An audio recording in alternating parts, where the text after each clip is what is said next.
going to check out some video notes here in just a second. A little different than normal. Same idea though, if we did it as a whole class instead of now, you just have them in front of you on the video and then your notes right in front of you. So we'll get started here right now. All right, here we go.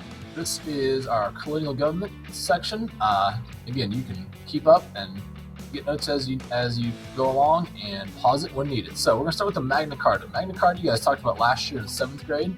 It basically made the king give up some rights, gave power to the people. This happened in June of 1215. Now, how this affected citizens there. Okay, number one, it limited the power of the government. Right, the king could not do whatever he wanted. He could not imprison people whenever he wanted. Gave some of the power to the people, those barons. The second thing it did is it really protected citizens from the unjust punishment. Again, you needed a judge to put you in jail. You needed a judge to take away your property if he deemed necessary.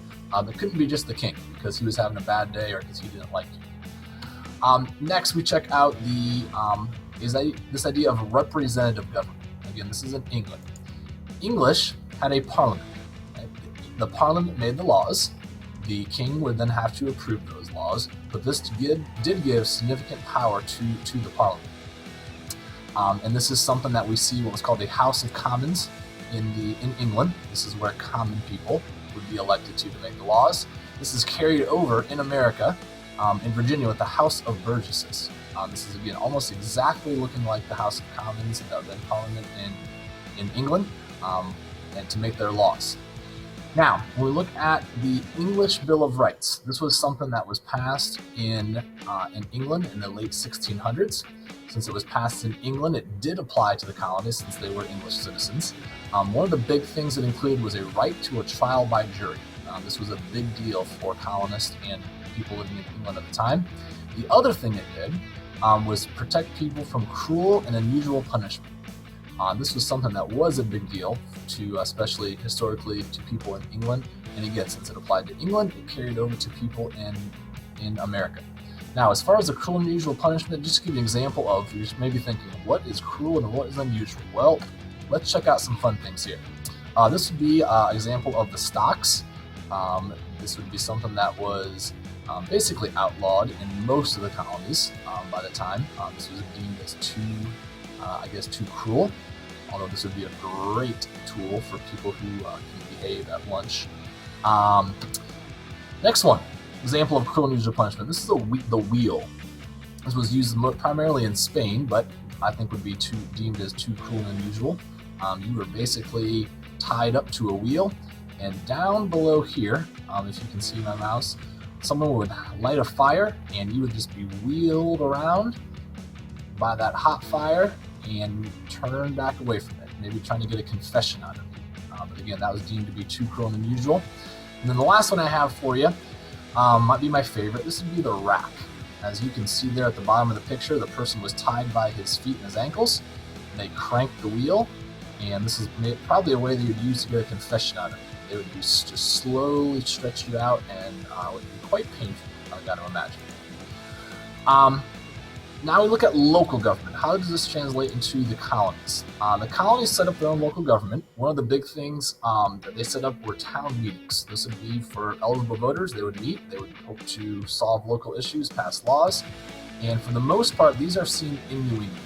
In New England, places like Massachusetts and Connecticut, where they have small communities where they can make laws for themselves, and a large degree of freedom in the colonies. Right now, I'm taking a little break, so this is a little break for you. Sit back and relax.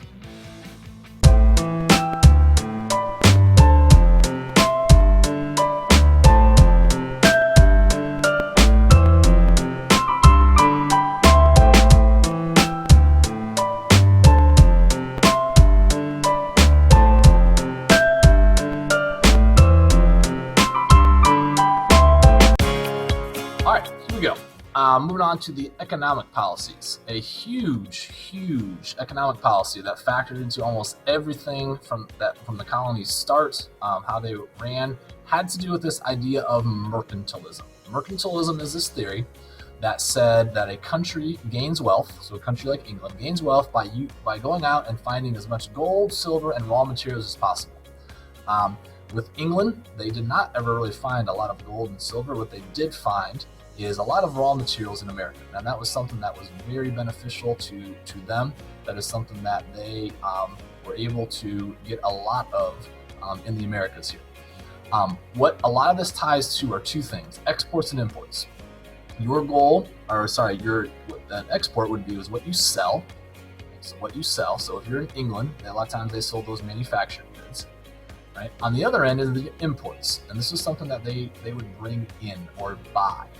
So when we look at exports and imports, a big part of the policy that England passed was to bring in imports from their own colonies. They could control that. They could pass laws that says North America what they had to bring in. So I want to show you this. The yellow represents imports, the red represents exports, and I need to kind of ask yourself a question: which of these did England want? Did they want more of graph 1, graph 2, or graph 3? I hope you could look at this and say the goal of mercantilism for England would be to get graph 2, because the exports are way bigger than the imports.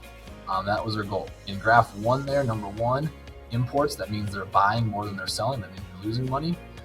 Number 3, you're breaking even. But graph 2, if they're exporting more than they're importing, and that's the value, they are making money. They are making lots of money. Now, the best way they did to try to enforce this and try to achieve this idea of mercantilism is they passed a law called the Navigation Acts. Basically what it said is colonists, any raw material that they find, this could be lumber, this could be tobacco, this could be rice, anything that they had to sell to England. No matter if they could sell that same good to someone else in Spain, someone else in France, the law said that they had to sell it to England. This was one way to control their imports and exports. Now, on the other end, all imported goods had to be purchased from England. So if the colonists needed something manufactured, they needed a gun, they needed furniture, they had to buy it from England.